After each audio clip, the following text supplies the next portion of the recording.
You know that feeling when you hear something you shouldn't? When the silence of the night is broken by a sound that doesn't belong. That's exactly what happened to Daniel.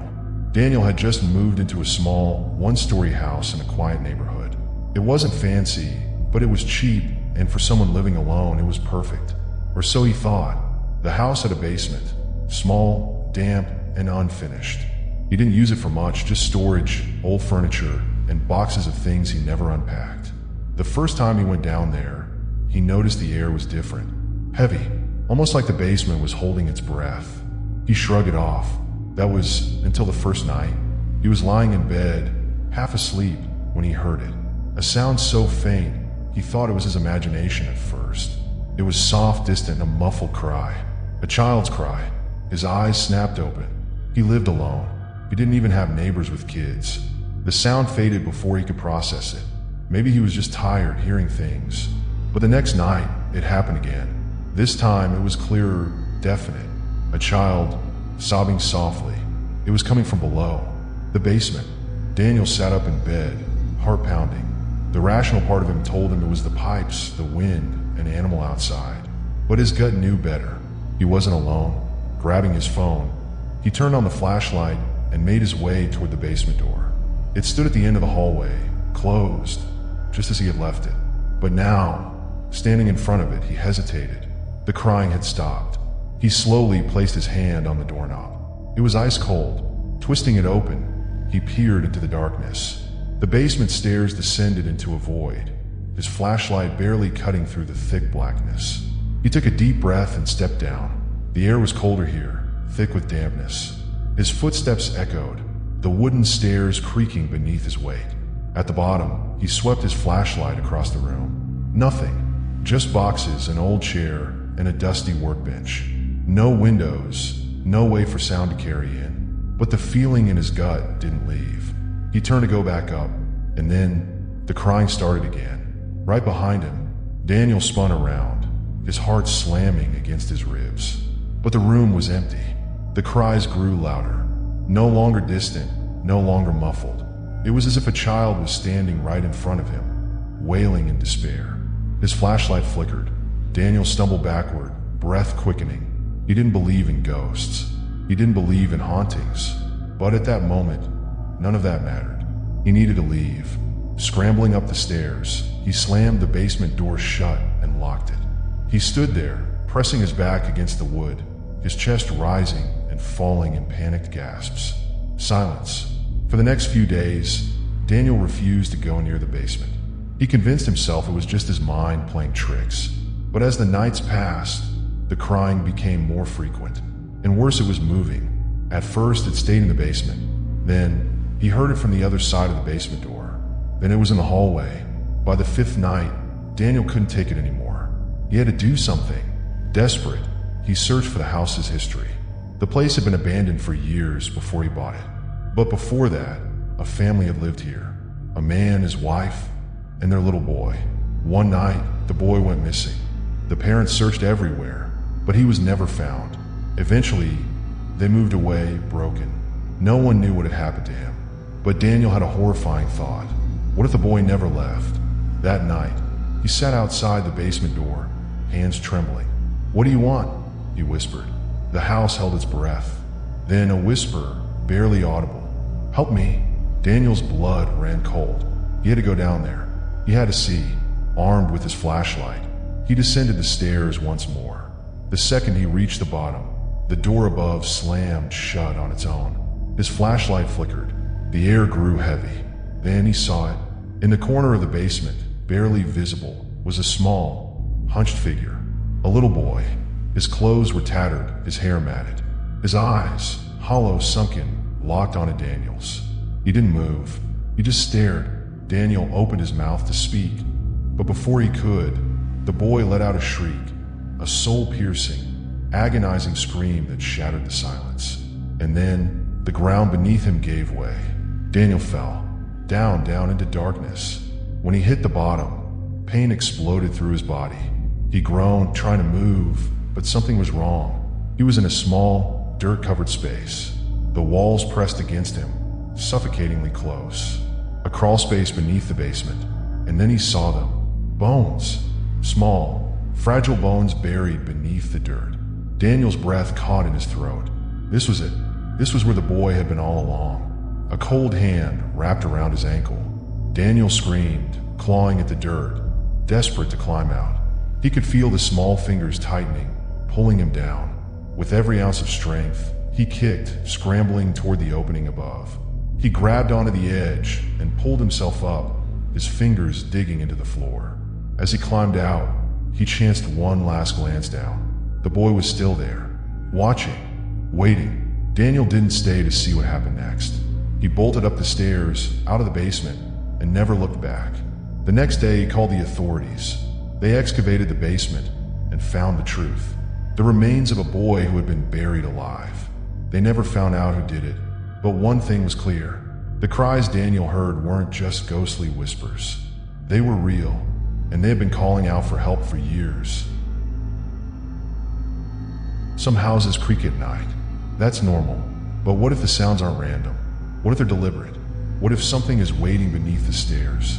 Ethan never believed in the supernatural. He was a rational man, a man of logic. That's why, when he bought an old house at the edge of town, he wasn't concerned about the rumors. People whispered that something was wrong with the place, that the last owners left in a hurry, refusing to say why. Ethan ignored it. Superstitions had no place in his mind. For the first few nights, everything seemed fine. The house was a little cold, the basement was unsettling, but nothing unusual. It wasn't until the fourth night that he first heard it, a soft, tapping sound. At first, he thought it was the pipes, but as he listened closer, his stomach twisted. It wasn't random. It had a pattern. Tap, tap, drag, tap, tap, drag. It was coming from the basement stairs. Ethan grabbed his flashlight and headed down, the wooden steps groaning under his weight. He reached the bottom, swept his light across the room. Nothing. Maybe it was the wood settling. That's what old houses did, right? He turned to go back upstairs, but the moment he stepped on the first stair, it creaked on its own. He froze, his breath caught in his throat. Then, from beneath the stairs, tap, tap, drag.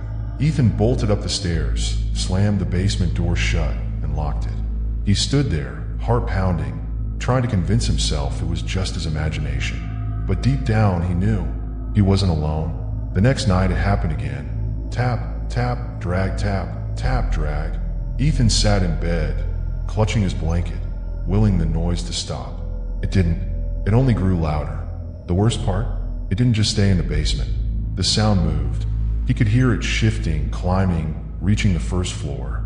The wooden boards groaned under the unseen weight. Something was coming up the stairs. He grabbed his phone, turned on the flashlight, and crept toward the basement door. His fingers trembled as he reached for the knob. Then, just as he touched it, thump! A violent slam shook the door, rattling it in its frame. Ethan staggered back, and then a whisper. Low, raspy, right on the other side. Come down. He didn't sleep that night. The next morning, he did what any sane person would do. He called a locksmith. Basement door keeps opening on its own. Ethan lied, forcing a casual smile. Need a better lock. The locksmith, an older man with sunken eyes, didn't seem convinced. As he worked, he glanced toward the basement door. You ever hear anything down there? The man asked, his voice uneasy. Ethan hesitated. Why? The locksmith exhaled, shaking his head. No reason. Just people talk. Ethan pushed for answers, but the man wouldn't say more. He just fitted a heavy-duty deadbolt on the door, tested it twice, and left in a hurry. That night, Ethan finally felt safe. But safety is an illusion. At exactly 3:12 a.m., he woke up. The sound was back, only this time it was different. It wasn't just tapping, it was scratching, slow, deliberate, like nails scraping against wood. And then, a voice. Not a whisper, not a moan, a child's voice. It hurts. Ethan's blood turned to ice. He wanted to ignore it, but something inside him wouldn't let him. Shaking, he grabbed a crowbar from the garage. If something was under the stairs, he was going to find out. The basement was colder than before, almost suffocating. Ethan forced himself forward, shining his light on the wooden stairs. The sound stopped. Silence pressed against his ears. He crouched, gripping the crowbar. Then he saw it. One of the wooden steps was loose. Hands trembling, he wedged the crowbar beneath it and pried it open. The wood groaned, splintered, and finally gave way. What he saw underneath made his stomach drop. A tiny skeletal hand, fingers curled, bones brittle, and then the hand moved. Ethan recoiled, stumbling backward. His flashlight flickered. A low, gurgling breath escaped from the dark hole beneath the stairs. And then it crawled out. A small figure, no bigger than a child, pulled itself from the hole. Its limbs were too thin, its skin stretched too tight, its eyes black voids that swallowed the light. Ethan couldn't move. It opened its mouth and screamed. The basement shook. The light died. Ethan ran up the stairs, through the door. He slammed it shut, locked it, barricaded it.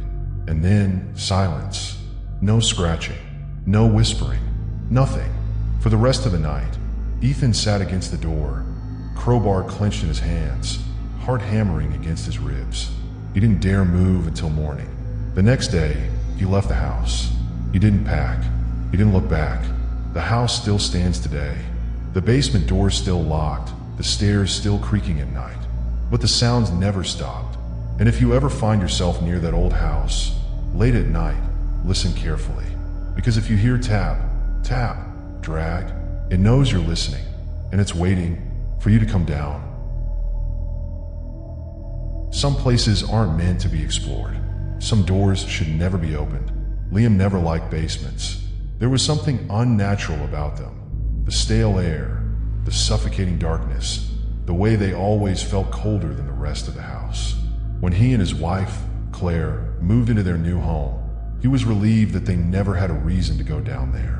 The basement was unfinished, empty, and honestly unsettling. But then one night, the power went out.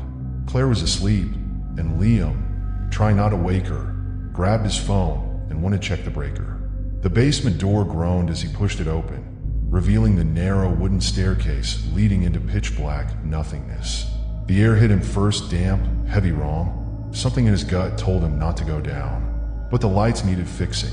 He took a deep breath and stepped onto the first stair. It creaked beneath his weight, then the second, then the third. Halfway down, he hesitated, his flashlight beam barely cut through the darkness. The shadows in the corners seemed too deep, too unnatural. And then he heard it, a click, the basement door. It had just shut. His breath hitched. Slowly he turned. The door was still visible at the top of the stairs, but something was wrong. The outline looked distorted, longer, like the door frame was stretching, pulling away, as if the stairs were getting longer beneath him. He spun back around, heart hammering. Just get to the breaker, turn the power back on, and get out. The walls felt closer than before, the air thicker. The darkness pressed against his skin. His fingers fumbled with the breaker box, flipping every switch in rapid succession. But nothing happened. And then, a sound from behind him. A whisper, soft, cold, right against his ear. You shouldn't have come down. Liam whirled around. His flashlight flickered, and in that brief moment of dim light, he saw something in the corner. A figure, bent, twisted, its limbs too long, too thin, its face stretched into an unnatural grin. Then, darkness. Liam stumbled backward, slamming into the wall. His breathing was ragged, his pulse deafening in his ears. He wasn't alone. He could feel it watching him. Something moved. The sound of scraping, of nails dragging against the cement floor. His flashlight flickered again. The figure was closer. No. He bolted for the stairs, taking them two at a time, his hands slamming against the basement door. He turned the handle. Locked. No, that wasn't possible. It wasn't locked when he came down. He pounded on the door. Claire, he shouted. Claire, open the door. No answer. His breath came in short gasps. The air was getting colder. Then, a hand touched his shoulder. Cold, bony, wrong. Liam screamed. He spun around, swinging his flashlight like a weapon. But there was nothing there. The air shifted, and then the stairs collapsed. Liam fell. He hit the concrete hard, pain shooting up his leg. The wood from the stairs crumbled into the darkness, disappearing into the floor like the basement was swallowing them whole. His flashlight rolled away, its beam casting a single, flickering glow on the far wall. And that's when he saw it, a second door. It was identical to the one at the top of the stairs. Same size, same handle, but it wasn't there before. His stomach turned. A low creaking sound filled the room, and then the door opened. The darkness inside was endless, and from within it, something crawled out. Liam backed away, dragging himself across the floor, his injured legs screaming in protest. The thing emerging from the door was wrong. Its limbs cracked as it moved, its head lolling to the side. It had no eyes, just gaping holes, and its mouth was too wide. It spoke. "More will come." Liam lunged for his flashlight. The thing lunged for him. Cold fingers closed around his ankle, pulling. The darkness in the second doorway deepened, and Liam realized it was pulling him in. He kicked, thrashed, screamed.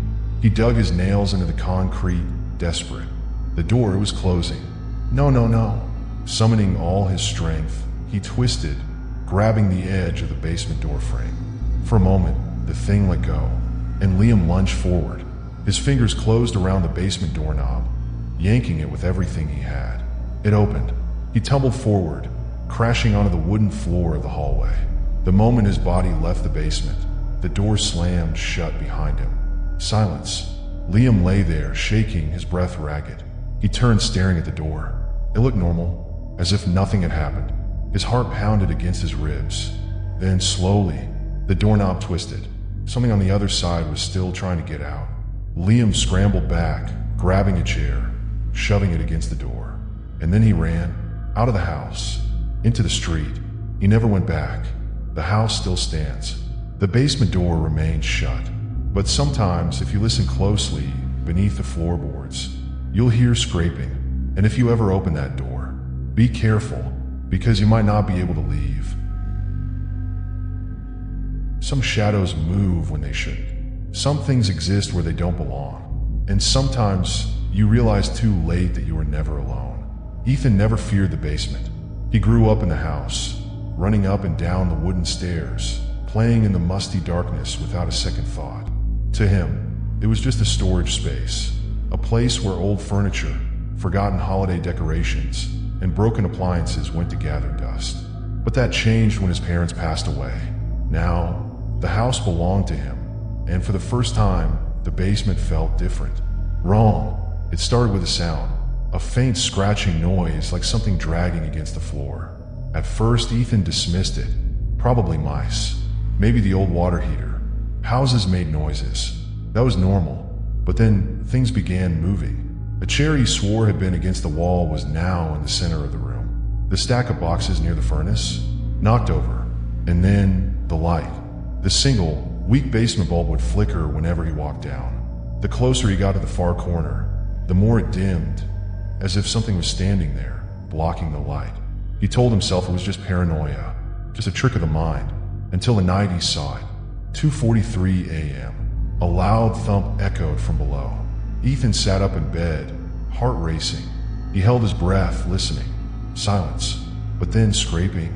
A long, slow drag of something heavy across the basement floor. He swallowed hard.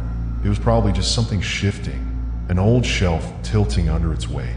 He turned over, pulling the blankets up, and then a new sound, one that made his blood run cold.